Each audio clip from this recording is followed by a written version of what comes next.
لا حول ولا قوة إلا بالله العلي العظيم أعوذ بالله من الشيطان اللعين الرجيم بسم الله الرحمن الرحيم الحمد لله رب العالمين والصلاة والسلام على أشرف الأنبياء والمرسلين وخاتم النبيين سيدنا ونبينا وشفيعنا طبيب نفوسنا وحبيب قلوبنا ومولانا بالقاسم محمد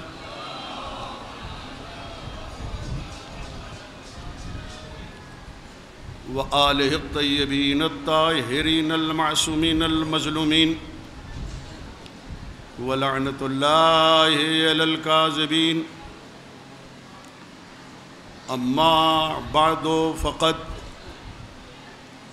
قال رسول الله صلى الله عليه وآله وسلم بسم الله الرحمن الرحيم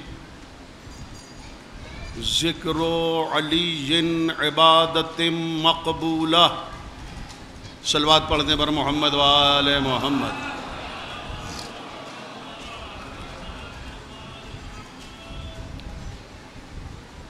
مرزا ارشاد علی بیگ مرحوم اور مرحوم مرزا منصور علی، مرحوم محمود علی، مرحوم مرزا شمیم علی، مرحوم جمشید علی ابن شمشاد علی، مرحوم سید ذوالفقار حسین رضوی ابن گلزار حسین رضوی مرحوم، نفیس جہاں بنت نقی مرزا مرحوم، کنیز فاطمہ بنت نقی مرزا مرحوم، مرحوم افتخار حسین ابن سید مقبول حسین، مرحومہ سید جمیلہ فاطمہ نقوی بنت مرحوم سید محمد گرامی اجتہادی، مرحوم سید مجید الحسن ابن میر مصطفیٰ حسین رضوی، سید حسین عباس مرحوم ابن سید مجید الحسن مرحوم، وحید حیدر مرحوم ابن مجید الحسن، اختری بیگم مرحومہ بنت عبد الحسین، اور شہدائے ملت ایران ابراہیم رئیسی طابہ سرا وغیرہ، اور اپنے مرحومین کے ایصال ثواب کی خاطر سورہ حمد اور 3 مرتبہ سورہ توحید کی تلاوت فرمائے۔ بلند آواز سے صلوات پڑھیں سب مل کے بر محمد وآل محمد۔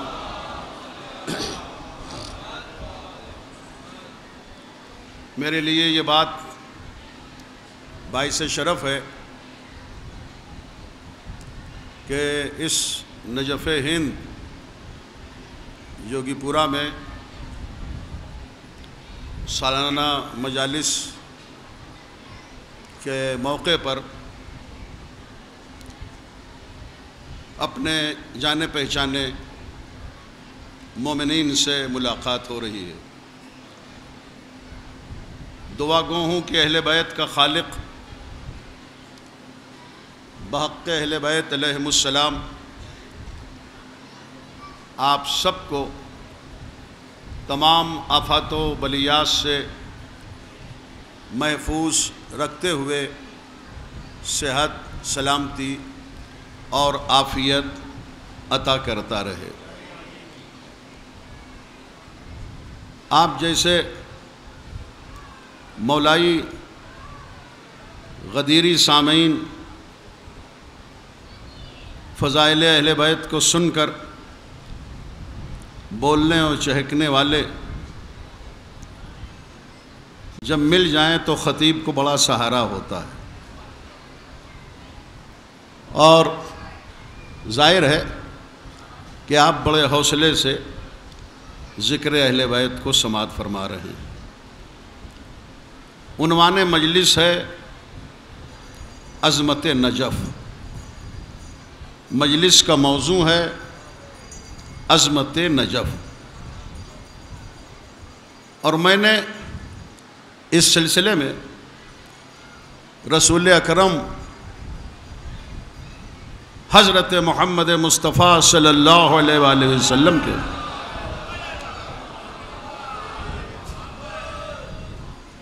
جس محترم اور مقدس اور ناقابل فراموش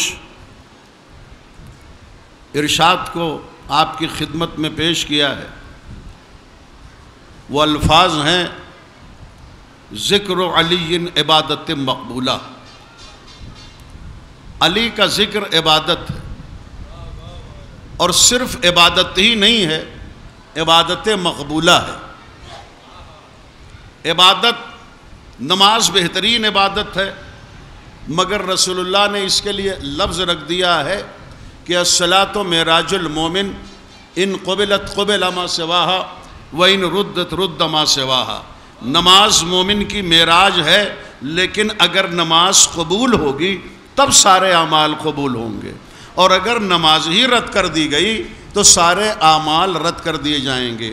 تو اب روزہ بھی پریشان ہو کے نماز ہی کو دیکھ رہا ہے کہ یہ قبول ہو تو میں قبول ہو جاؤں۔ حج کا رخ بھی نماز ہی کی طرف ہے کہ نماز قبول ہو جائے تو میں قبول ہو جاؤں۔ یعنی تمام اعمال کی قبولیت کا دار و مدار نماز پہ ہے، اور نماز کی قبولیت کا دار و مدار محبت اہل بیت پہ ہے۔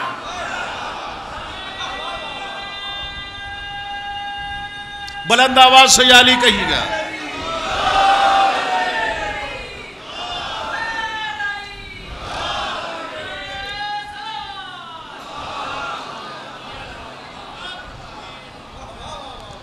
قابل فخر سامعین، اولاً تو رسول نے کہا تھا النظر علی وجہ علی ابن ابی طالب عبادہ، علی کے چہرے پر نظر کرنا عبادت ہے۔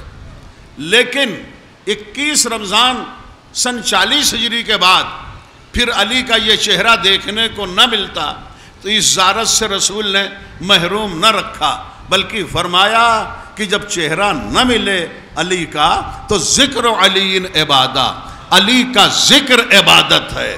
لیکن جب حجاج اور متوکل کا دور آ جائے اور ذکر علی پر پابندی ہو جائے تب بھی تم اس عبادت سے محروم نہیں رہو گے۔ فرمایا رسول نے حب علی یہ عبادہ، علی کی محبت بھی عبادت ہے۔ یعنی خاموش رہو، کچھ نہ بولو، بس دل میں علی کی محبت ہے، یہ بھی عبادت ہے۔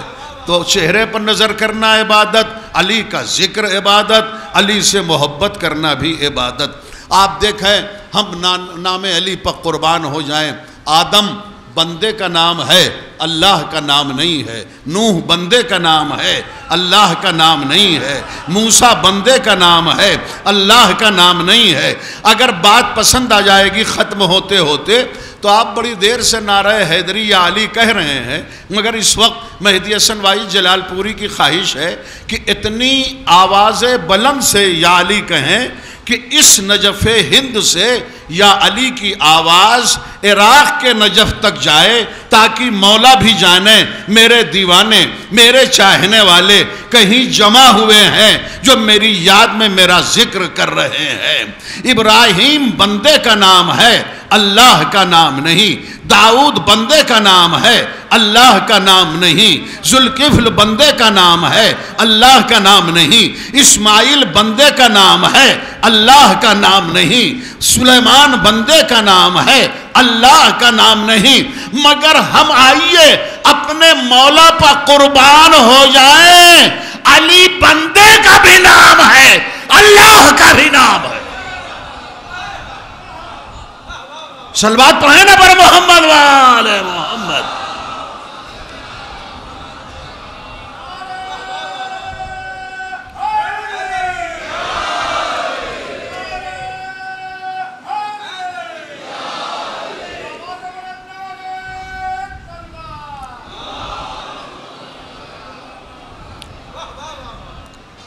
بزرگان محترم اور قابل فخر سامعین، یا علی جب کوئی بلند کرتا ہے تو جو میری مجالس زیادہ سنتے رہتے ہیں، میں ایک شعر پڑھتا ہوں اور یہ تبرکاً پڑھتا ہوں یہاں بھی کہ لطف جب آنے لگا گر کر سنبھلنے میں مجھے، لطف جب آنے لگا، بڑی توجہ رکھیے گا، لطف جب آنے لگا گر کر سنبھلنے میں مجھے، یا علی کہنے کی خاطر ٹھوکریں کھاتا رہا۔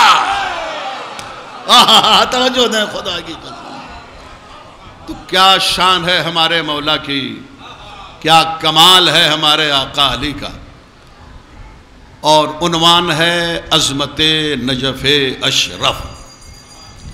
قابل فخر سامعین، آپ کی سماعتوں پر فخر کرتے ہوئے اس عنوان کا آغاز کر رہا ہوں، اور ایک بات یاد رکھیں، عین لام یہ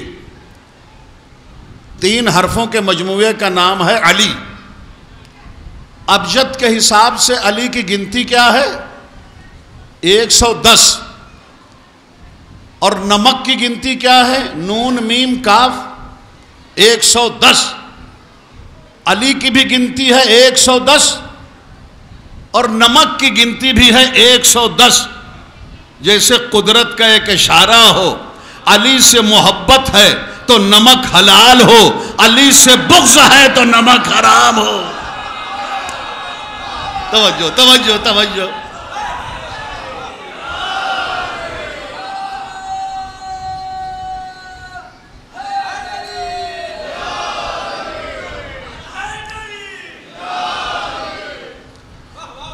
شوگر کا جو رینج ہے وہ بھی 110 ہے۔ شوگر اگر 110 سے کم ہے تو شوگر لو ہے، 110 سے زیادہ ہے تو اوور ہے۔ علی کی گنتی ہے 110، شوگر کا نارمل رینج ہے 110۔ گویا علی سے محبت ہے تو صحت مند ہو، علی سے محبت نہیں ہے تو بیمار ہو۔ توجہ توجہ دیتے رہیں خدا کی قسم۔ اور اب آپ دیکھیں، جو جہاں ہے وہ سنیں، اور ماشاءاللہ آواز تو بہت دور تک جا رہی ہے، لیکن یہ کہ پنڈال میں آ کے سامنے سننے کا لطف کچھ اور ہے، لیکن موضوع اتنا قیمتی اور حساس ہے کہ جو جہاں ہے وہاں ہی سکون سے سنیں تو میرے لیے بہت بڑی بات ہوگی۔ اور پنڈال میں جو اب تک نہیں آ سکے ہیں وہ آ جائیں تاکہ بیان کا لطف حاصل کر سکیں۔ ایک بلند آواز سے صلوات پڑھیں۔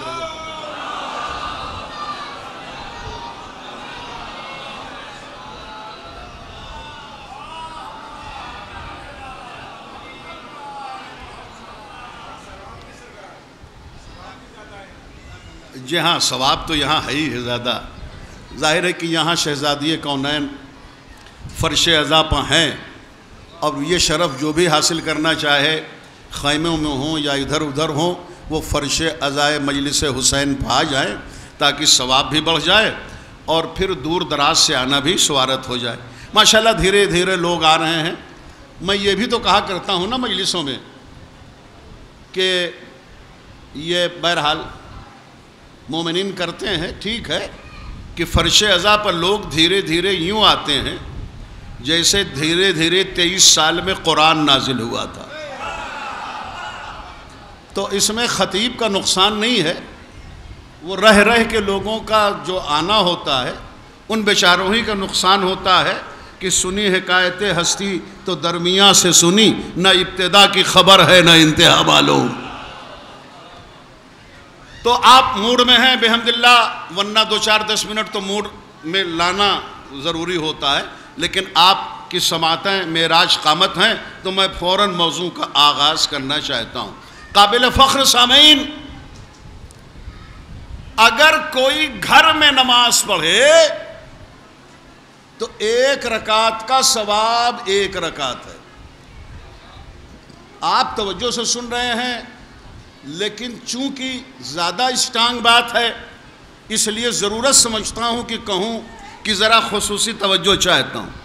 اگر کوئی گھر میں نماز پڑھ رہا ہے تو 1 رکعت کا ثواب 1 رکعت ہے۔ بازار کی مسجد میں ایک رکعت کا ثواب 12 رکعت ہے۔ یہ جو میں پیش کر رہا ہوں آپ زاد الصالحین میں دیکھیں، آپ مفاتیح الجنان میں دیکھیں، آپ تحفۃ العوام میں دیکھیں، آپ سیستانی صاحب یا خوئی صاحب کی توضیح المسائل میں دیکھیں۔ جو پڑھ رہا ہوں یہ ان کتابوں کے حوالے سے پڑھ رہا ہوں کہ اگر کوئی گھر میں نماز پڑھ رہا ہے تو ایک رکعت کا ثواب بس ایک رکعت ہے۔ محلے کی مسجد میں ایک رکعت کا ثواب 12 رکعت ہے۔ محلے کی جامع مسجد میں ایک رکعت کا ثواب 100 رکعت ہے۔ کوفے میں ایک رکعت کا ثواب 1000 رکعت ہے۔ مدینے میں مسجد نبوی میں ایک رکعت کا ثواب 10,000 رکعت کے برابر ہے۔ خانہ کعبہ میں ایک رکعت کا ثواب 1,00,000 کے برابر ہے، مگر نجف اشرف میں ایک رکعت کا ثواب 2,00,000 کے برابر ہے۔ یہ کیا بات ہو گئی؟ یہ کیا بات ہو گئی کہ گھر میں ایک رکعت کا ثواب 1 رکعت، بازار کی مسجد میں ایک رکعت کا ثواب 12 رکعت، بستی کی جامع مسجد میں ایک رکعت کا ثواب 100 رکعت کے برابر۔ لیکن وہ عورت جو گھر میں نماز پڑھ رہی ہے، عورت کے لیے گھر ہی میں نماز پڑھنا 100 رکعت کے برابر ہے، اس لیے کہ عورت کا گھر میں نماز پڑھنا جامع مسجد کے ثواب کے برابر ہے۔ غور فرما رہے ہیں آپ؟ اور عورت اگر گھر میں نماز پڑھ رہی ہے تو ایسا نہیں ہے کہ شوہر ہے تو اب سر کھول کے نماز پڑھے، بیٹا ہے تو سر کھول کے نماز پڑھے۔ پورا پردہ چاہیے اللہ کی بارگاہ میں جب عورت کھڑی ہو، اور یہیں پر یہ بھی طے ہو جاتا ہے کہ جب خدا اپنی بارگاہ میں عورت کو نامحرم نہیں، بے پردہ نہیں دیکھنا چاہتا تو لوگوں کے سامنے بے پردہ ہونا کیسے دیکھے گا؟ تو جامع مسجد میں ایک رکعت کا ثواب 100 رکعت، مسجد کوفہ میں ایک رکعت کا ثواب 1000، مسجد نبوی میں ایک رکعت کا ثواب 10,000 رکعت، خانہ کعبہ میں ایک رکعت کا ثواب 1,00,000، نجف میں ایک رکعت کا ثواب 2,00,000۔ یہ نجف میں ہونا تو چاہیے تھا کہ خانہ کعبہ میں نماز پڑھتے تو ایک رکعت کا ثواب 2,00,000 کے برابر ہوتا، مگر ثواب بڑھا ہے نجف میں۔ اس کی وجہ علامہ میر باقر داماد نے اپنے شعر میں کہی، انہوں نے کہا فاستقبلت الوجوہ شطر الکعبہ والکعبۃ وجہات تجاہ النجفی، یعنی ساری دنیا کا قبلہ کعبہ ہے، کعبے کا قبلہ نجف اشرف ہے۔ غور فرما رہے ہیں آپ؟ تو کعبے کا جو قبلہ ہے وہ کیا ہے؟ نجف اشرف، اور اسی لیے اس کا ثواب 2,00,000 کے برابر ہے۔ اب بزرگان محترم آپ دیکھیں کہ یہ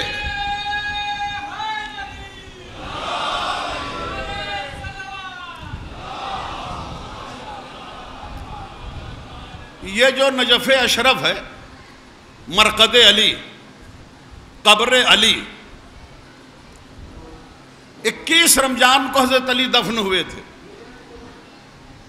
130 سال تک حضرت علی کی قبر کا کسی کو پتہ نہیں تھا۔ جب ہارون رشید اپنے کتے کو لے کر شکار کھیل رہا تھا مسلمانوں کا خلیفہ، مگر کتے کے شکار کا بڑا شوقین تھا۔ کیسے کیسے خلفاء ہوئے مسلمانوں کے، خدا کی قسم، کتوں سے کھیلتے تھے۔ تو اس نے دیکھا کہ ایک اونچائی پہ ایک ہرن ہے، تو اپنا کتا چھوڑا، مگر ہارون رشید کا کتا اس اونچائی تک پہنچ نہیں پا رہا تھا جہاں وہ ہرن تھا۔ تو ہارون رشید عباسی خلیفہ بہت پریشان ہوا۔ بہت جاگ کے سن رہے ہیں نا؟ مجھے آپ کے چہرے کی شادابی اور شگفتگی سے لگ رہا ہے بہت توجہ اور بیداری سے سن رہے ہیں. ہمارے جو مومنین بھائی ہیں شیعان حیدر کرار ہیں بڑے چالاک ہیں، جانتے ہیں کہ جو سویا وہ کھویا. مثل مشہور ہے نا، جو سویا وہ کھویا.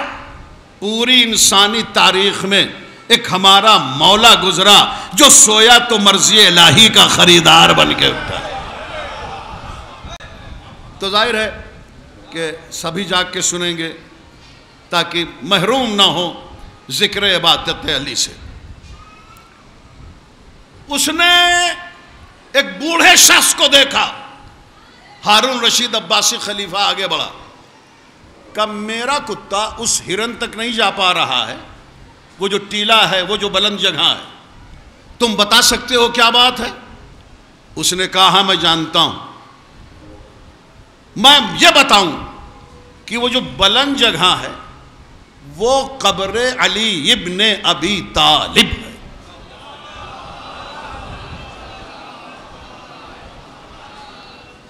جو طہارتوں کا مرکز ہے، کتا نجس ہے اس لیے وہاں نہیں جا پا رہا. میرے والد چھٹے امام کو وہاں آتے دیکھتے تھے، اور ان کے والد امام محمد باقر بھی قبر علی کی زیارت کے لیے آتے تھے. اور یاد رکھ تیرا یہ نجس کتا اس پاک جگہ جہاں قبر علی ہے قطعی پہنچ نہیں سکتا. اب میں آپ کی شاداب سماعت، قابل فخر سماعت کے حوالے کر رہا ہوں 4 مصرے جنہیں خبر ہے کہ اشرف ہے بس علی کا شہر. اور بیدار ہوں، تھوڑا اور بیدار ہوں. میں ایک ایک چہرے پر نظر کر رہا ہوں، اس لیے کہ مومن کے چہرے کو دیکھنا بھی عبادت ہے اور ہماری ضرورت ہے. جنہیں خبر ہے کہ اشرف ہے بس علی کا شہر، وہ باب علم سے لینے شرف نہیں جاتے. کوئی چپ نہیں رہے گا، چوتھے مصرے پر کوئی خاموش نہیں رہے گا. مجھے معلوم ہے سب علی والے ہیں اور سب خوش ہوں گے. علی کے فضائل کو سن کے خوش ہونا یہ ہر ایک کا مقدر بھی نہیں ہے. اس کے لیے نسل کی طہارت بھی ضروری ہے، خون کی شرافت بھی ضروری ہے. جنہیں خبر ہے کہ اشرف ہے بس علی کا شہر، وہ باب علم سے لینے شرف نہیں جاتے. تیرے شکار سے ہاروں یہ آشکار ہوا، کوئی بھی دور ہو کتے نجف نہیں جاتے. آئے ہائے ہائے ہائے، صلوات تو پڑھے نبی محمد.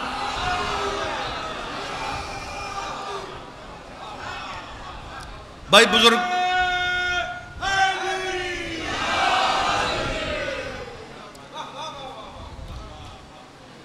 کیا طہارت کا مرکز ہے نجف اشرف. نادر شاہ درانی نے سنا تھا کہ کوئی چیز نجف میں داخل نہیں ہو سکتی. اس نے ایک بوتل لیا جس میں شراب بھرا اور ڈھکن بند کر دیا. کہا میں چیک کروں گا شراب کو لے جا کر کے.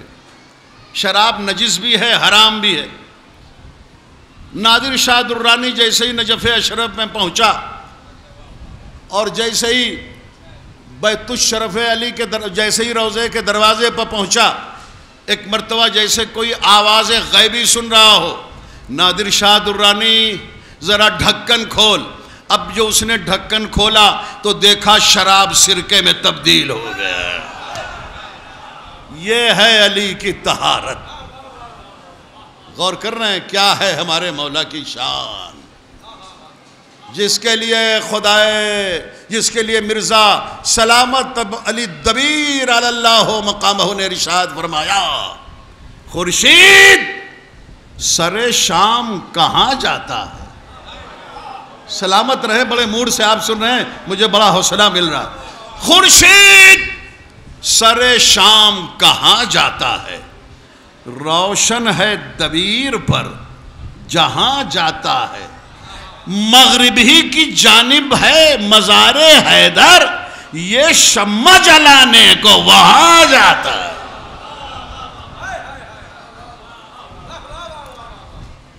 ایک شاعر نے تھوڑا سا تبدیلی کر کے ایک مفہوم اس ربائی کو اور دیا ہے۔ خورشید سر شام کہاں جاتا ہے، روشن ہے زمانے پہ جہاں جاتا ہے، مغربی کی جانب تو ہے قبر حیدر، یہ روشنی لینے کو وہاں جاتا ہے۔ اور مرزا ببر علی انیس بھی جب نجف کے بارے میں کہنے لگے تو کہنے لگے کہ مریض کے لیے اکسیر ہیں یہ دو نسخے، مریض کے لیے اکسیر ہیں یہ دو نسخے، غبار مرقد شبیر اور ہوائے نجف۔ پھر کہتے ہیں امیر انیس صلی اللہ مقامہ، مغرب میں کہ مشرق میں کرو دفن اسے، جو عاشق حیدر ہے نجف میں ہوگا۔ ہم کہیں بھی دفن ہو تو مولا نجف میں آپ جائیے تو وہاں غور سے مگر دیکھیے گا، جب نجف اشرف جائیے، علی کے سرہانے 2 انگلیوں کا نشان ہے، 2 انگلیوں کا نشان ہے۔ یہ انگلیوں کا نشان کیسا ہے؟ اصل میں مرہ بن قیس کافر بادشاہ تھا، اس کا دربار جب سجا ہوا تھا تو لوگوں نے کہا کہ تمہارے آباء و اجداد کو علی نے قتل کیا ہے۔ کہا میں بدلہ لوں گا، کہا وہ تو دفن ہے، کہاں دفن ہے؟ کہا نجف میں، کہا میں ان کی قبر توڑوں گا۔ چنانچہ ایک لشکر لے کے چلا، جب 1 میل باقی رہ گیا نجف اشرف تو لشکر کو روک دیا، کہا میں پہلے جا کے چیک کروں کہ کیا صورتحال ہے۔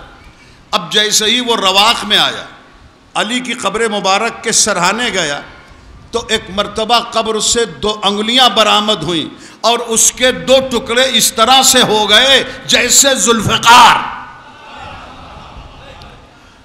اب لشکر انتظار کر رہا ہے ہمارا بادشاہ اب آئے تب آئے، مگر وہاں زندہ ہی نہیں، تو آئے کیسے؟ تو ہوا کیا؟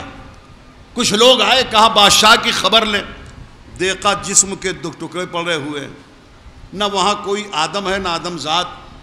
ایک بوڑھا نظر آیا، کہا ہمارے بادشاہ کا یہ حال ہے، جسم کے 2 ٹکڑے پڑے ہوئے ہیں، تم کچھ بتا سکتے ہو یہ معاملہ کیا ہے؟ کہا جسم کے دونوں ٹکڑوں کو تول لو، اگر بالکل برابر ہو تو یہ صاحب قبر علی کا کارنامہ ہے، اس لیے کہ علی کے وار میں بھی عدل ہوتا تھا۔ بزرگان محترم، کیا شان ہے نجف اشرف کی اور کیا مرتبہ ہے نجف اشرف کا۔ جناب نوح کی کشتی جب ہچکولے لے رہی تھی تو سورہ مومنون، قرآن مجید کا سورہ نمبر 23 آیت نمبر 29، جناب نوح کی دعا ہے، رب انزلی منزلا مبارکن، پروردگار میری کشتی کو وہاں ٹھہرانا جو جگہ مبارک ہو۔ تو آپ کو معلوم ہے نا کہ کشتی کوہ جودی پر ٹھہری تھی، کوہ جودی آج کا موجودہ نجف اشرف ہے، اللہ نے اس جگہ کو مبارک قرار دیا۔ اور اب سورہ آل عمران قرآن مجید کا سورہ نمبر 3 اس کی آیت نمبر 196، اِنَّ اَوَّلَ بَيْتٍ وُضِعَ لِلنَّاسِ لَلَّذِّي بِبَكَّةَ مُبَارَكًا، سب سے پہلا گھر جو بنا ہے بکے میں جو مبارک ہے۔ توجہ فرما رہے ہیں، علی جہاں دفن ہیں وہ جگہ بھی مبارک، علی جہاں پیدا ہوئے وہ جگہ بھی مبارک، جس مہینے میں شہادت ہوئی وہ مہینہ بھی مبارک۔ غور کر رہے ہیں مجھگانے محترم، اِنَّ اَوَّلَ بَيْتٍ وُضِعَ لِلنَّاسِ لَلَّذِي بِبَكَّةَ مُبَارَكًا، سب سے پہلا گھر جو بنا ہے مکے کا نام نہیں ہے، بکہ، چھٹے امام حضرت امام جعفر صادق علیہ السلام سے۔ یہ سوال ہوا مولا یہ بتائیے مکہ اور بکہ میں کیا فرق ہے؟ مولا نے ارشاد فرمایا جہاں عین بیت اللہ ہے اسے بکہ کہتے ہیں، پورے شہر کو مکہ کہتے ہیں۔ بیت اللہ جہاں ہے اسے بکہ کہتے ہیں۔ بکہ بنا ہے بکا سے، بکا کا مطلب رونے کی جگہ، جہاں آدم روئے وہ بیت اللہ، جہاں ابراہیم روئے وہ بیت اللہ، جہاں نوح آ کے روئے وہ بیت اللہ۔ مسلمانوں اگر رونا بدعت ہوتا تو خدا رونے کی جگہ اپنا گھر تو نہ بناتا۔ غور کیا بزرگان محترم؟ تو نجف اشرف کے بہت سارے نام ہیں، جودی، نجف، سین، غرہ، وادی السلام۔ اور اب آپ دیکھیں علی جہاں دفن ہے نجف اشرف میں سب سے پہلے آخری رسول، عقل اول، قلم اول، روح اول، خلق اول، وجود اول، رحمت للعالمین حضرت محمد مصطفیٰ صلی اللہ علیہ وآلہ وسلم کی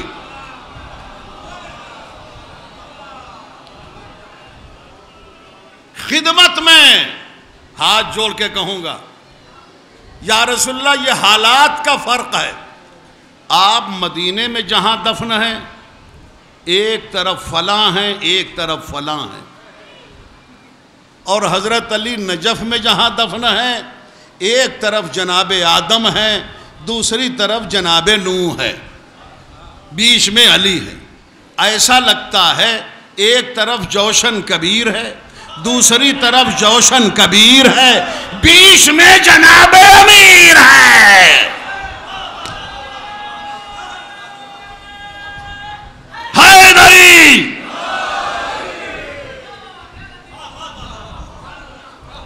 غور کرنا ہے بزرگان محترم۔ تو نجف کی شان، نجف کا مرتبہ ازہر من الشمس، یہ ہمارے مولا کی آرام گاہ، جہاں سے کوئی خالی ہاتھ واپس نہیں آتا۔ 21 رمضان سن 40 ہجری کو علی دفن ہوئے، 19 رمضان کو ضربت لگی تھی صبح کو۔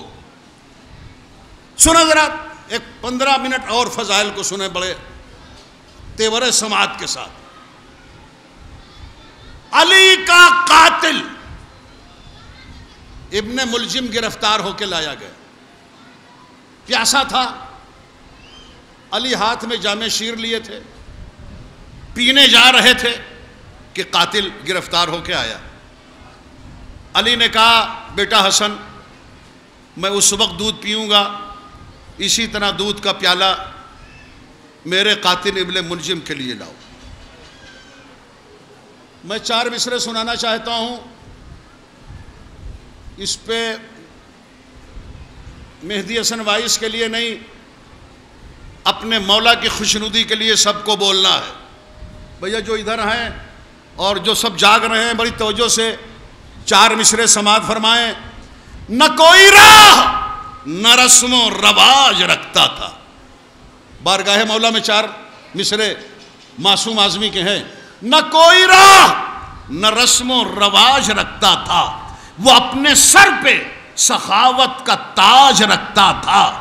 لہو میں ڈوب کے قاتل کو دے گیا شربت، لہو میں ڈوب کے قاتل کو دے گیا شربت، میرا امام خدا کا مزاج رکھتا تھا۔ صلوات تو پڑھ دینا بر محمد وآل محمد۔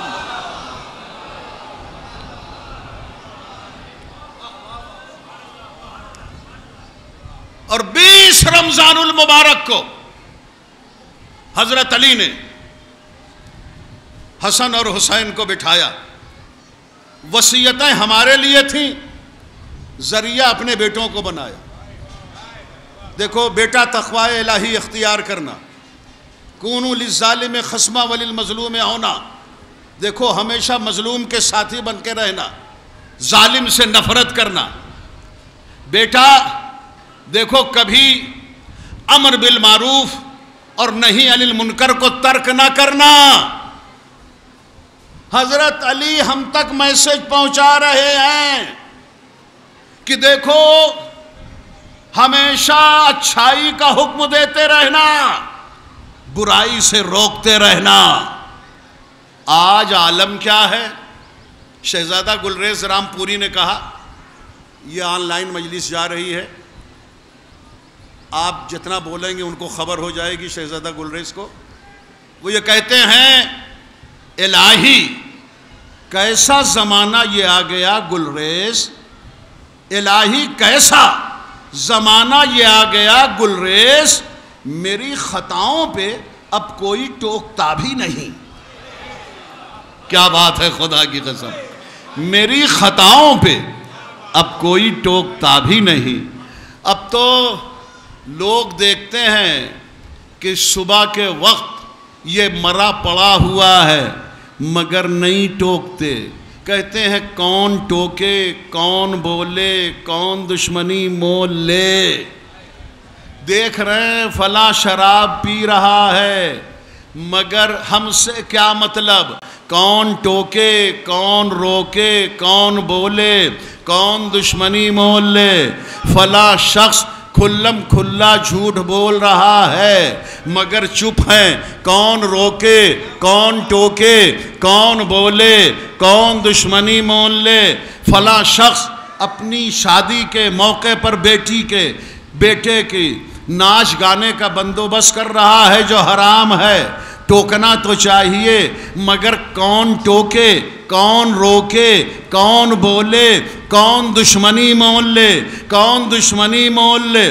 تو دشمنی نہ لینے کی خاطر نہ ٹوکا جا رہا ہے، نہ بولا جا رہا ہے، نہ امر بالمعروف کیا جا رہا ہے، نہ نہی عن المنکر کیا جا رہا ہے، جبکہ مولا کائنات نے ارشاد فرمایا، میں یہ سمجھوں گا کہ اگر آپ اس پہ بول دوں گے تو میری محنت سورت ہو جائے گی، ورنہ میں یہ سمجھوں گا کہ میں بات کو کلیئر نہ کر سکا۔ آقا علی نے ارشاد فرمایا سب سے بڑا منافق وہ ہے جس کا کوئی دشمن نہ ہو۔ کیا بات ہے خدا کی قسم، سب سے بڑا منافق وہ ہے جس کا سماج اور معاشرے میں اور بستی میں اور شہر میں کوئی دشمن نہ ہو۔ اس کے لیے قاتل بھی اچھا، مقتول بھی اچھا، ظالم بھی اچھا، مظلوم بھی اچھا، اچھا بھی اچھا، برا بھی اچھا، اسی لیے تو اس کا کوئی دشمن نہیں ہے۔ لیکن مولا کا مطلب یہ ہے کہ امر بالمعروف نہی عن المنکر کر کے کچھ لوگوں کو اپنا دشمن بناؤ تاکہ میدان محشر میں یہ گواہ بن سکیں کہ تم نے امر بالمعروف اور نہی عن المنکر کیا تھا۔ سنیں 20 رمضان کو 4 اصحاب علی آئے ہیں، علی کے پاس بیٹھے ہیں، اسبغ بن نباتہ، عبداللہ ابن عفیف، ساسا بن سوحان، حجر بن عدی۔ سب سے پہلے اسبغ بن نباتہ نے کہا مولا، دیکھیں علی زخمی ہیں اور اسبغ بن نباتہ کہتے ہیں مولا آپ کا تو خود ہی اعلان ہے کہ میں کامیاب زندگی گزار کے جا رہا ہوں، اس کے باوجود بھی کیا آپ کے دل میں کوئی تمنا رہ گئی؟ آقا علی نے کہا ہاں اسبغ بن نباتہ، کامیاب زندگی گزار کے تیرا مولا جا رہا ہے مگر اس کے باوجود بھی میرے دل میں 2 تمنا رہ گئی۔ مولا ارے 2 تمنا بھی رہ گئی؟ ہاں اسبغ بن نباتہ، وہ 2 تمنا یہ رہ گئی کہ میں جتنا بڑا سخی تھا مجھ سے سوال نہیں کیا گیا، میں جتنا بڑا عالم تھا مجھ سے علم نہیں لیا گیا۔ اور اس کے بعد ساسا بن سوحان نے کہا مولا آپ کی زبان سے خود آپ کے فضائل سننے کا خواہش مند ہوں۔ تو آقا علی نے کہا وہ اسبغ بن نباتہ، انسان کے لیے یہ مناسب نہیں ہے کہ وہ اپنی تعریف خود کرے مگر وَأَمَّا بِنِعْمَتِ رَبِّكَ فَحَدِّثْ، اس کے تحت اجازت ہے کہ ادائے نعمت شکر رب کے لیے انسان اپنی فضیلتوں کو ظاہر کرے۔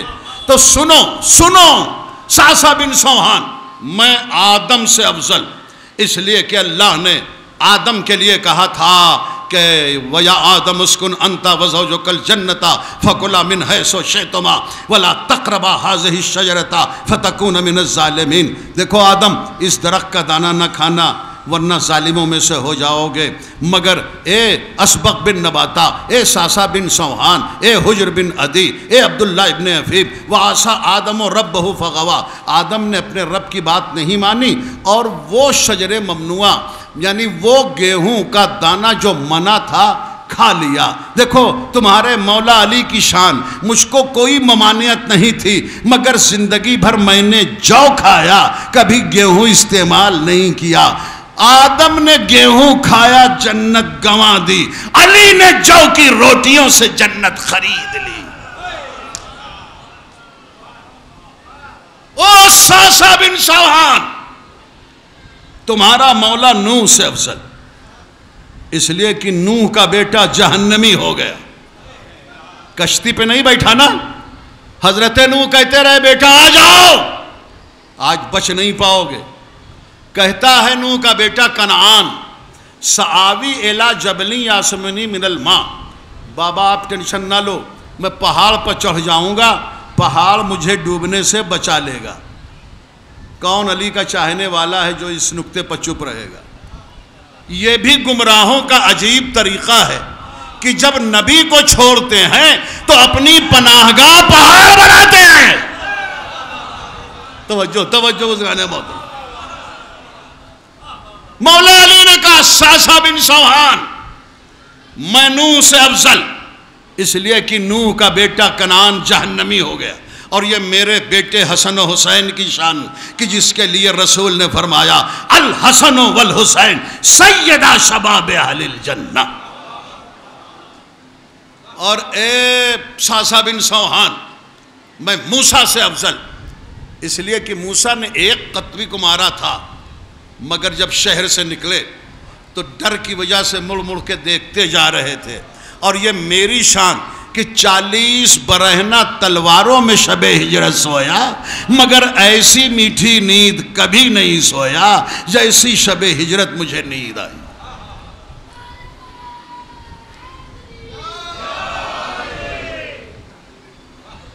بھیا اس بچے نے آپ کی ذمہ داریاں بڑھا دی ہے نا، آپ اچھے رہیں بحمداللہ۔ سنو ساسا، میں ابراہیم سے افضل، اس لیے کہ اللہ نے کہا ابراہیم میں مردوں کو زندہ کرتا ہوں، زندوں کو مردہ کرتا ہوں۔ ابراہیم نے کہا کیسے؟ کیفا تحیی الموتیٰ قال اولم تؤمن، اللہ نے کہا کیا تم ایمان نہیں لائے میں مردوں کو زندہ کرتا ہوں اور زندوں کو مردہ؟ قال بلا ولکن لیطمئن قلبی، معبود ایمان تو ہے مگر آنکھوں سے دیکھنا چاہتا ہوں کیسے زندہ کرتا ہے، کیسے مردہ کرتا ہے۔ اور ساسا بن سوحان وہ ابراہیم تھے جنہوں نے اپنے اطمینان قلب کے لیے خدا سے دیکھنے کا مطالبہ کیا، اور یہ تیرا آقا علی ہے کہ اگر میری نگاہوں کے سامنے سے حجابات ہٹ بھی جائیں تو علی کے یقین میں اضافہ نہیں ہوگا۔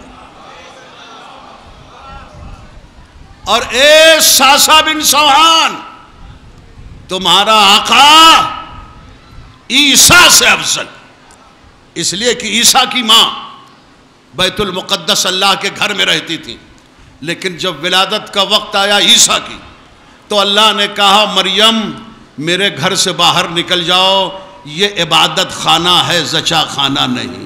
تو وہ عیسیٰ کی شان کہ ولادت عیسیٰ کے لیے ان کی ماں کو اللہ نے اپنے گھر سے باہر نکال دیا، اور یہ میری شان ہے کہ دیوار کعبہ میں در بنا کے میری ولادت کی خاطر اللہ نے میری ماں کو اپنے گھر بلا لیا۔ صلوات تو پڑھیں نا عظمت علی پر بر محمد۔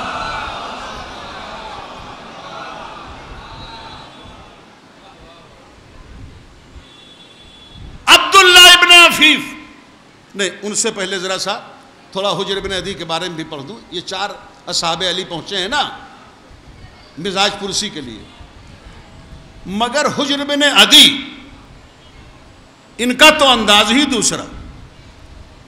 وہ علی کے بیت الشرف میں بیٹھ کر ایک کونے میں اپنے آپ ہی علی کے فضائل سنا رہے ہیں۔ میرا مولا جنت کا مالک ہے، میرا مولا کوثر کا ساقی ہے، میرا مولا جبریل کا استاد ہے، میرا مولا آدم کی مٹی گوندھنے والا ہے، میرا مولا نوح کی کشتی کو بچانے والا ہے، میرا مولا داؤد کو لوح کموم بنانے کی صلاحیت بخشنے والا ہے، میرا مولا ابراہیم کی آگ کو گلزار بنانے والا ہے، میرا مولا سلیمان کو حکومت کے اسرار تعلیم کرنے والا ہے، میرا مولا جھولے میں رہ کر عیسیٰ کی زبان میں گفتگو کرنے والا ہے، میرا مولا موسیٰ کو فرعون کے جادوگروں پہ غلبہ عطا کرنے والا۔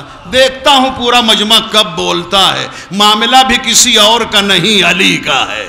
میرا مولا بدر کا فاتح ہے، میرا مولا احد کا سورما ہے، میرا مولا احد کا سورما ہے، میرا مولا کل ایمان ہے، میرے مولا کی ایک ضربت عبادت ثقلین پر بھاری ہے، میرا مولا فاتح باب خیبر ہے، میرا مولا محب خدا ہے، محب رسول ہے، میرا مولا صلح حدیبیہ کا کاتب ہے، میرا مولا مبلغ سورہ برات ہے، میرا مولا غدیر کا مولا ہے، میرا مولا نقطہ بائے بسم اللہ ہے، میرا مولا روح آیہ تطہیر ہے، میرا مولا تاج انما ہے، میرا مولا مباہلے میں نفس رسول ہے، میرا مولا وارث قرآن ہے، میرا مولا وہی ترجمان ہے، میرا مولا نماز و روزہ و حج و زکوٰۃ و خمس کو زندگی دینے والا ہے، میرا مولا توحید کا محافظ ہے، میرا مولا یعصوب الدین ہے، میرا مولا دیکھتا ہوں کب بولتا ہے مجمع،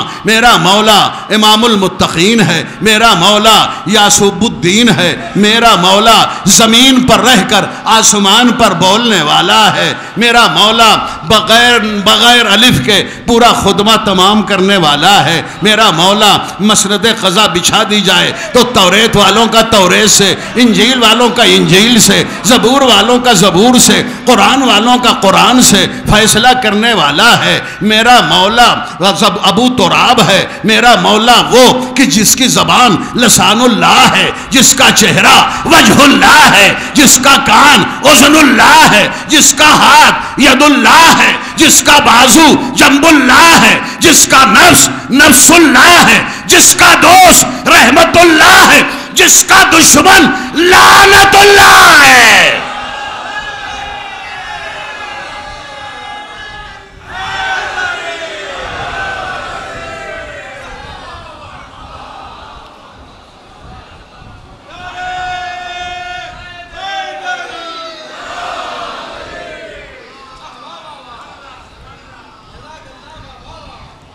تو مولا علی کہتے ہیں حجر بن عدی، یہ 20 رمضان سن 40 ہجری کی بات ہے، حجر بن عدی یہ کوفہ ہے اور اس طرح تم بول رہے ہو، جب معاویہ تمہیں طلب کرے گا اپنے دربار میں تب بھی اسی بے باکی سے میری مدح کرو گے؟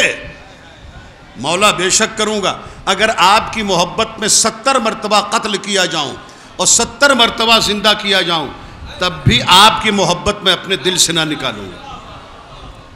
چنانچہ 14 نفر جب کوفے سے بلائے گئے امیر شام کے حکم پر تو اس میں حجر بن عدی کا بیٹا بھی تھا۔ بھئی توجہ کر لیں تو بڑا احسان ہوگا، بڑا خصوصی توجہ۔ تو اس میں امیر شام کا یہ فیصلہ تھا کہ حجر بن عدی اگر معافی بھی مانگیں تو انہیں معاف نہیں کرنا، قتل ہونا۔ لیکن 25 سال کا جو بیٹا تھا حجر بن عدی کا، حجر بن عدی نے خود ہی خواہش کی کہ میرے سامنے میرے بیٹے کو قتل کیا جائے۔ تو امیر شام کے لوگوں نے کہا تم عجیب باپ ہو، اپنے سامنے اپنے جوان بیٹے کو قتل چاہتے ہو؟ کہا میں اپنی شہادت سے پہلے یہ یقین کرنا چاہتا ہوں کہ میرے بیٹے کا دین محبت علی پر برقرار تھا۔ اور اس کے بعد جلاد تلوار لے کے بڑھا اور اب مولائے کائنات کا یہ غلام حجر بن عدی کہا مجھے 2 رکعت نماز پڑھنے کی اجازت دو۔ پڑھو۔ آج بڑی جلدی نماز پڑھی حجر بن عدی، بس 2 منٹ میں 2 رکعت نماز پڑھ لی۔ نماز پڑھ کے جب فارغ ہوئے ایک جملہ کہا، کہ آج زندگی کا یہ پہلا موقع ہے کہ میں نے اتنی جلدی نماز پڑھی ہے، اور اس لیے نماز پڑھی تاکہ معاویہ کا جلاد یہ نہ سوچ لے کہ موت سے خوفزدہ ہو کے حجر بن عدی نماز میں دیر کر رہا ہے۔ اچھا ابھی 8-10 سال ہوا نا جب داعش والوں نے حجر بن عدی کی قبر توڑ کے ان کی میت نکالی تھی۔ 1200 سال کے بعد چہرے پہ وہی رونق، وہی تابندگی، کفن بھی میلا نہیں ہوا تھا۔ 4 مصرے سناؤں؟ ماشاءاللہ موڈ بنا ہے تو پیش کر رہا ہوں۔ ابو تراب کے عاشق تھے، اس لیے نایاب لحد نے حجر کو رکھا، سنبھال کر دیکھو۔ نہیں تھوڑا اور بیداری چاہیے، تھوڑا اور توجہ دے دیں۔ ابو تراب کے عاشق تھے، اس لیے نایاب لحد نے حجر کو رکھا، سنبھال کر دیکھو۔ جنہوں نے فاطمہ زہرا کا گھر جلایا تھا، ذرا انہیں بھی لحد سے نکال کر دیکھو۔ آئے ہائے ہائے، صلوات بر محمد والے محمد۔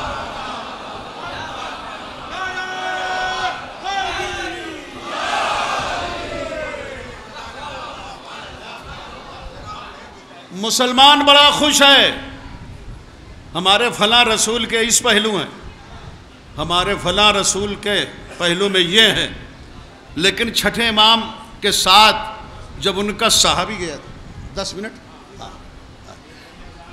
تو کہا مولا آپ کے جد کی تو ہم نے زیارت کی، یغزان نے کہا مگر یہ رسول کے ادھر ادھر جو ہیں، تو امام صادق نے کہا میرے صحابی یغزان ٹھیک ہے دفن تو ہوئے تھے، لیکن اگر میرے جد کے ادھر ادھر کھودا جائے تو ایک طرف سلمان ہوں گے، دوسری طرف ابو ذر ہوں گے۔ ارے مولا یہ کیا ہوا؟ کہ تمہیں نہیں معلوم کہ اللہ نے 70,000 نقال فرشتوں کو پیدا کیا ہے، کسی کو چاہے جہاں دفن کرو وہ جہاں کا مستحق ہوتا ہے، فرشتے وہاں پہنچا دیتے۔ ہائے ہائے ہائے ہائے، توجہ دیں بزرگان محترم۔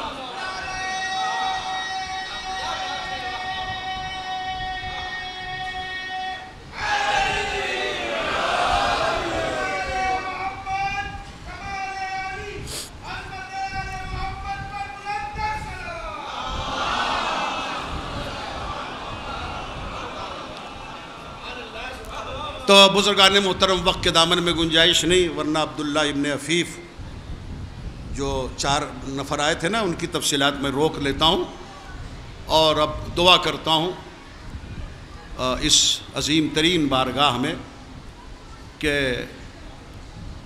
پروردگار مختلف شہروں سے اور اضلاع سے جو ہمارے بھائی، ہمارے بزرگ، ہماری مائیں اور بہنیں آئی ہیں، وہ خیریت سے، عافیت سے، سکون سے اپنے اپنے گھر پہنچیں، اس لیے کہ کوئی باپ آیا ہوگا جس کی بیٹی گھر پہ انتظار کر رہی ہوگی، کوئی بھائی آیا ہوگا جس کی بہن گھر پہ انتظار کر رہی ہوگی، کوئی چچا آیا ہوگا جس کی بھتیجی گھر پہ انتظار کر رہی ہوگی۔ خدا نہ کرے کہ بیٹی انتظار کرے باپ گھر نہ پہنچے، خدا نہ کرے بہن انتظار کرے بھائی گھر نہ پہنچے، خدا نہ کرے بھتیجی انتظار کرے بھائی چچا گھر پہ نہ پہنچے۔ یہ مصیبت بس فاطمہ صغرا کے لیے تھی۔ فاطمہ صغرا انتظار کرتی رہی، میرا بھیا آئے گا مگر علی اکبر نہ پہنچ۔ انتظار کرتی رہی صغرا، میرا بابا آئے گا مگر حسین نہ پہنچ۔ بڑی شدت سے انتظار کرتی رہی، میرا چچا عباس آئے گا مدینے، مگر عباس 8 ربیع الاول کو مدینے نہ پہنچے۔ البتہ 8 ربیع الاول سن 62 ہجری کو سورج ڈوبنے سے 2 گھنٹہ پہلے جب اہل حرم کا لٹا ہوا قافلہ مدینے پہنچا تو ام کلثوم نے مرثیہ پڑھا، رومال سنبھال لو، رونے کے لیے تیار ہو جاؤ۔ تو ام کلثوم نے مرثیہ پڑھا، مدینہ ہمارے آنے کو قبول نہ کرنا، اس لیے کہ 28 رجب کو جب تیرے درمیان سے نکلے تھے تو ہماری گودیاں آباد تھیں، آج گودیاں خالی ہیں۔ ایک مرتبہ جناب زینب نے کہا بیٹا سجاد تو نانا کی قبر پر پہلے جا، میں سورج ڈوبنے کے بعد نانا کی قبر تک پہنچوں گی، اور اکیلے نہ جانا، بشیر کو لے کے جانا، بشیر کو علم دے دینا تاکہ وہ محلہ بنی ہاشم کی گلیوں میں ہمارے آنے کی خبر دے۔ پھوپھی اماں تو آپ ساتھ نہیں چلیں گی نانا کی قبر تک؟ نہیں بیٹا سجاد۔ کہا کیوں پھوپھی اماں، وجہ بتا دو۔ کہا بیٹا سجاد ابھی دن ڈوبا نہیں ہے، اجالا ہے، بھائی کو کھو کر زینب کو مدینے میں داخل ہوتے ہوئے شرم آ رہی، روتے رہو کرتے رہو ماتم، قیامت کے مصائب سن لیں۔ بیٹا سجاد بھائی ساتھ میں نہیں ہے، بس اس وجہ سے شرم آتی ہے، لحاظ آتا ہے، سورج ڈوب جانے دو، اندھیرے کا پردہ ہو جانے دو، مگر بیٹا تم جاؤ، بشیر کو لے جاؤ۔ سید سجاد نے پھوپھی کے حکم کی تعمیل کی، بشیر کو علم دیا، بشیر مدینہ رسول میں آئے۔ خود سید سجاد کا ارادہ تھا کہ میں نانا کی قبر تک پہنچوں، مگر گلے کے طوق سے جس کا گلا زخمی ہو، ہاتھوں کی ہتکڑیوں سے جس کا ہاتھ زخمی ہو، کانٹوں پر چلنے سے جس کے پیر کے تلوے زخمی ہو، بیڑیوں سے جس کی پڈلیاں زخمی، تازیانوں سے جس کی پشت زخمی ہو، وہ قبر رسول تک بیمار سجاد نہ پہنچ سکا۔ بیچ راستے میں، قبر نبی کے بیچ راستے میں سجاد تھک کے بیٹھ گئے۔ ادھر بشیر مدینہ رسول میں آئے علم لیے ہوئے، الا قد قتل حسین بکربلا ذبح الحسین بکربلا۔ بشیر سے روایت ہے خود ہی کہ میں نے یہ دیکھا کہ ایک گھر کا دروازہ کھلا، ایک 7 برس کی شہزادی آئی اور کہا اے شیخ اگر یہ خبر صحیح ہے تو میری گلی میں میری یتیمی کا اعلان کر رہا ہے۔ بشیر کہتا ہے میں سمجھ گیا کہ یہ مولا حسین کی بیٹی فاطمہ صغریٰ ہے۔ بشیر نے ہاتھ جوڑے کہ شہزادی آپ قبر رسول پر جائیں۔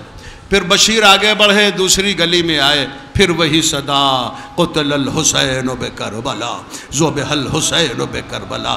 بشیر کہتے ہیں ایک ڈیوڑھی کا دروازہ کھلا، ایک ضعیف العمر خاتون ایک 6 برس کے بچے کو لے کے نکلی، مگر اس بچے نے میرے ہاتھ میں علم دیکھا تو بڑھ کے اپنے ہاتھ میں لے لیا، اور وہ شہزادہ رونے لگا کہ یہ تو میرے بابا 28 رجب کو لے کے گئے تھے، یہ تیرے ہاتھ میں کیسے آ گیا؟ بشیر کہتا ہے میں سمجھ گیا کہ یہ عباس کا بیٹا فضل ہے۔ بشیر نے ہاتھ جوڑے اس بی بی کے سامنے، یعنی عباس کی ماں کے سامنے، ام البنین سے کہا بی بی آپ بھی روضہ رسول پر چلیں۔ فاطمہ صغریٰ روضہ رسول پائیں، ام البنین روضہ رسول کی طرف چلی۔ ام البنین جب روضہ رسول پر آئی ہیں تو دیکھا راستے میں ایک شخص بیٹھا، فاطمہ صغریٰ پہلو میں ہے۔ ایک مرتبہ ام البنین نے کہا اے بندہ خدا یہ قبر نبی کے راستے میں کیوں بیٹھا ہوا ہے؟ کیا تجھے نہیں معلوم کہ 18 بھائیوں کی بہن، رسول کی رواسی، علی کی بڑی بیٹی لٹا ہوا قافلہ لے کے آنے والی ہے، راستہ تو یہی ہے، اے بندے خدا راستے سے ہٹ جا۔ ایک مرتبہ سید سجاد نے کہا مجھ سے اٹھا نہیں جاتا۔ فاطمہ صغریٰ نے ام البنین سے کہا دادی اب دوبارہ اس سے نہ کہنا کہ اٹھ جائے، اس لیے کہ اس کا چہرہ میرے بھیا زین العابدین سے مل رہا ہے۔ بیک مرتبہ نحیف آواز میں سید سجاد نے زخمی ہاتھ بڑھایا، آجا بہن میں تیرا بیمار بھائی زین العابدین، خدا سلامت رکھے رونے والوں کو۔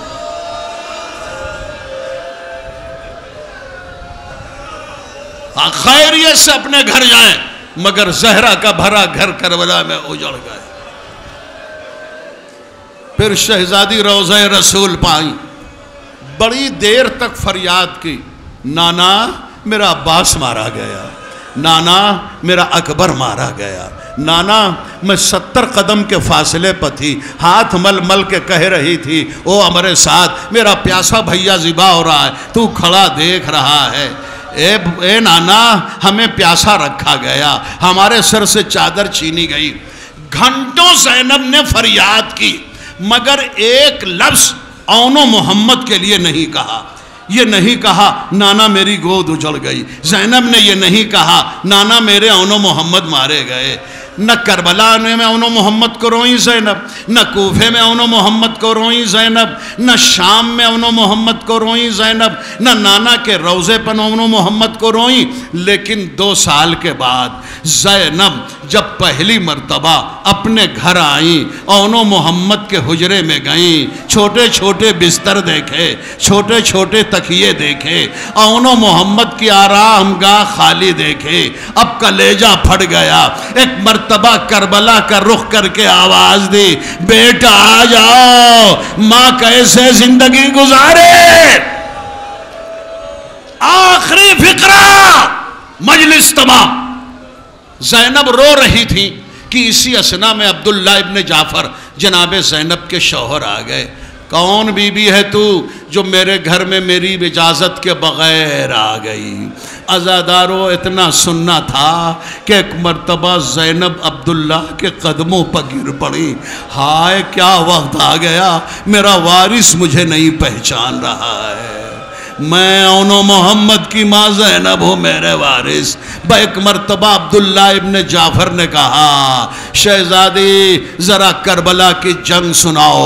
حسین کی جنگ زینب نے سنانا شروع کی کہ ایک مرتبہ جنگ سناتے سناتے زینب کے بازوؤں سے چادر سرک گئی، عبداللہ نے بازوؤں پر رسی کا نشان دیکھا، کانپنے لگے، زینب سے کچھ نہ کہا مگر حجرے میں آئے، تلوار لی، زینب نے دیکھا میرے شوہر کے ہاتھ میں تلوار ہے، زینب نے بھی عبداللہ سے کچھ نہ کہا، سجاد کے پاس آئیں، بیٹا سجاد اپنے پھپھا کو سنبھال، تلوار ہاتھ میں لے لی ہے، بڑی تیز زین العابدین آئے، کہا پھپھا یہ ہاتھوں میں تلوار کیسی؟ کہا سید سجاد عبداللہ کی زندگی میں علی کی بیٹی کے بازوؤں میں رسن بچ جائے، عبداللہ زندہ رہے یہ ناممکن ہے، کہا صبر کرو پھپھا صبر کرو۔ سیعلم الذین ظلموا ای منقلب